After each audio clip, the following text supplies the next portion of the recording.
Un vieil homme achetait fréquemment des provisions pour sa femme. Mais lorsqu'il ne s'est pas présenté pendant une semaine tout entière, la caissière de l'épicerie a décidé de se renseigner sur lui. Elle a alors découvert qu'il n'avait en réalité pas de femme, et qu'il avait besoin d'aide. Emma aimait son travail de vendeuse dans une épicerie. Elle travaillait dans le même magasin depuis des années, et elle connaissait tous ses clients habituels. Chaque semaine, un vieil homme nommé Roger venait au magasin pour faire ses courses. Il avait une longue liste de choses à acheter, y compris les ingrédients nécessaires à la confection d'une tourte au poulet. « Tu dois vraiment aimer ta tourte au poulet, Roger », a commenté un jour Emma, après l'avoir aidé à choisir les ingrédients pour la énième fois. « Oh, oui en effet Emma. Vois-tu, ma femme Laura fait la plus délicieuse tourte au poulet de la ville », a-t-il répondu. Emma a souri, trouvant mignon que Roger se laisse tenter par la délicieuse spécialité maison de sa femme chaque semaine. Ce qu'Emma trouvait cependant étrange, était qu'elle n'avait jamais rencontré la femme de Roger, car elle ne venait jamais au magasin avec lui. Ce qui rendait Emma encore plus curieuse, si est que Roger habitait juste à côté de la rue de l'épicerie, et pourtant elle n'avait jamais vu la femme de Roger entrer ou sortir de la maison pendant toutes les années où elle avait travaillé là. Néanmoins, elle a balayé cette pensée et a mis en sac les provisions de Roger une fois qu'ils ont fini de les rassembler. À la semaine prochaine, a-t-elle dit en lui remettant les sacs. À la semaine prochaine, Emma, a répondu Roger comme il le faisait chaque semaine. Cependant, la semaine suivante arriva, et Roger ne passa pas à la boutique comme il le faisait toujours le samedi après-midi. Emma trouva cela bizarre. Il n'avait jamais manqué une séance de course à l'épicerie auparavant. Elle a attendu un jour de plus, mais Roger n'est toujours pas arrivé. Elle a commencé à s'inquiéter, d'autant plus que Roger lui a dit à la semaine prochaine la dernière fois qu'ils se sont vus. Après avoir terminé son service, Emma a décidé d'aller voir Roger. La maison de ce dernier étant proche, il lui était facile de s'y rendre à pied. Quand elle est arrivée, elle a sonné à la porte, mais personne n'a répondu. « Roger ?» a-t-elle appelé. Emma a attendu un moment, mais personne n'est venu. Elle était sur le point de se retourner et de partir quand elle entendit soudain un bruit sourd venant de l'intérieur de la maison. Emma a saisi sa chance et a tourné la poignée de la porte. Celle-ci était déverrouillée. Elle entra et appela à nouveau Roger. « Roger ? Tu es là ? Si estime-moi, Emma, de l'épicerie », a-t-elle dit. Emma, elle a entendu Roger dire d'une autre pièce. Le son lui donna des frissons dans le dos, mais elle décida de se diriger vers la pièce. Elle vit Roger allongé sur le canapé, l'air faible et pâle. « Roger, est-ce que tu vas bien ? Où est ta femme ? » a demandé Emma.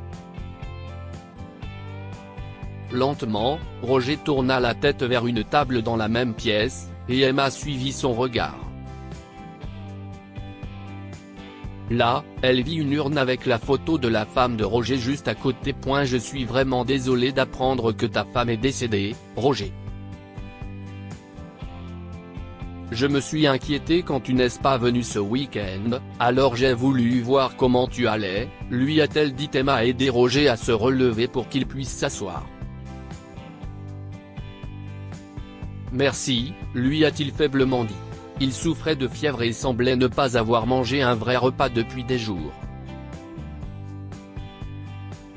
Emma lui donna des médicaments et lui dit d'attendre dans le salon pendant qu'elle lui préparait quelque chose à manger.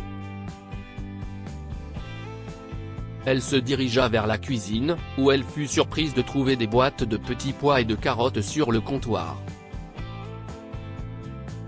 Je ne comprends pas, s'est-elle dit. Tous les ingrédients sont inutilisés. Est-ce que sa femme est morte depuis un moment ? Pensa-t-elle. Elle a ouvert le congélateur pour prendre des blancs de poulet et une pâte à tarte non cuite. Elle décida alors de cuisiner une tourte au poulet pour Roger, en espérant qu'il se sentirait mieux. Une fois la cuisson terminée, elle lui a apporté la tarte dans le salon. Je sais que ce n'est probablement pas aussi bon que la tourte au poulet de ta femme, mais j'espère que ça te fera du bien, lui a-t-elle dit. Roger lui a souri. Merci, Emma, a-t-il dit, en commençant à manger. Je n'aille pas manger de tourte au poulet depuis plus de 4 ans. Cette déclaration a répondu aux questions persistantes qu'Emma se posait dans son esprit. La femme de Roger était morte depuis un certain temps déjà, et pourtant, il continuait à acheter les ingrédients pour sa tourte au poulet. Mais pourquoi ? Emma chassa une fois de plus ses pensées et fut heureuse de voir que l'état de Roger s'améliorait lentement. Elle attendit qu'il ait fini de manger avant de se décider à lui poser une question. J'espère que tu ne prendras pas mal mon indiscrétion, Roger, mais pourquoi achètes-tu chaque semaine les ingrédients d'une tourte au poulet et les empiles dans la cuisine ? Est-ce que tu la cuisines toi-même ? Roger a secoué la tête. Pour être honnête, Emma, je vis dans un fantasme où je pense que ma femme Lara va revenir. Alors je prépare tous les ingrédients pour une tourte au poulet chaque semaine pour le jour où elle reviendra. Emma était attristée par les propos de Roger, car elle savait qu'il pleurait encore la perte de sa femme. Elle ne savait pas quoi dire, alors elle a à nouveau regardé la photo de la femme de Roger.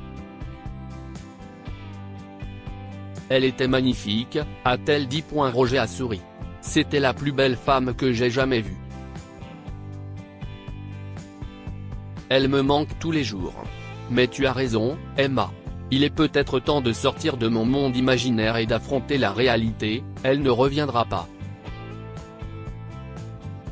Elle sera toujours avec toi, Roger. Elle ne sera peut-être pas avec toi physiquement, mais elle sera toujours dans ton cœur, lui assura Emma. Roger a hoché la tête. Merci de m'avoir fait réaliser cela, Emma. Merci aussi d'avoir pris soin de moi. Cela fait plusieurs jours que je me sens mal, et si tu n'étais pas venu me voir, je ne sais pas combien de temps j'aurais encore survécu, avoua-t-il. Emma a promis à Roger qu'elle viendrait toujours l'aider.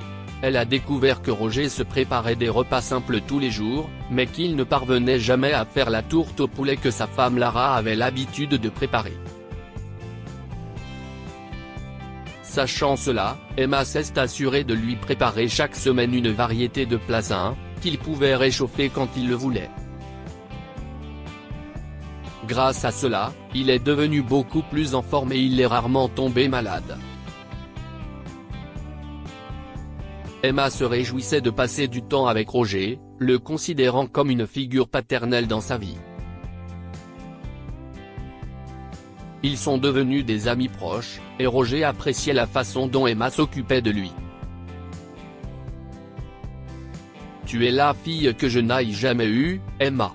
Merci d'avoir pris soin de moi, a dit Roger à Emma un jour alors qu'ils dînaient. Merci d'être mon deuxième père, Roger. J'aime passer du temps avec toi, a-t-elle répondu.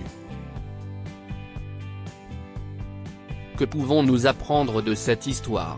Lorsque vous êtes en mesure d'aider quelqu'un, faites-le. On ne sait jamais quelle vie on peut sauver. Emma n'était pas obligée de prendre des nouvelles de Roger, mais elle l'a quand même fait.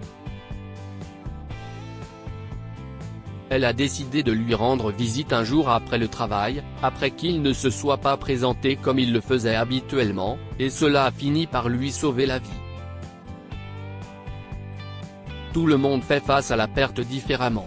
Roger a eu du mal à accepter le fait que sa femme ne soit plus en vie. Il a fait face à cette situation en achetant des ingrédients pour la tourte au poulet qu'elle avait l'habitude de lui préparer, se conditionnant à croire qu'elle reviendrait un jour. Alors que d'autres personnes pourraient trouver cela bizarre, Emma a respecté le mécanisme d'adaptation de Roger et l'a aidé à traverser son processus de deuil en étant là pour lui et en prenant soin de lui. Lire aussi, une femme est confuse lorsque son mari se précipite vers une benne à ordures et serre dans ses bras un sans-abri. Abonnez-vous à Momama sur Google News. Cette histoire est inspirée de la vie quotidienne de nos lecteurs et rédigée par un écrivain professionnel. Toute ressemblance avec de véritables noms ou lieux est une pure coïncidence. Toutes les images sont utilisées uniquement à des fins d'illustration. Partagez votre histoire avec nous. Elle changera peut-être la vie de quelqu'un.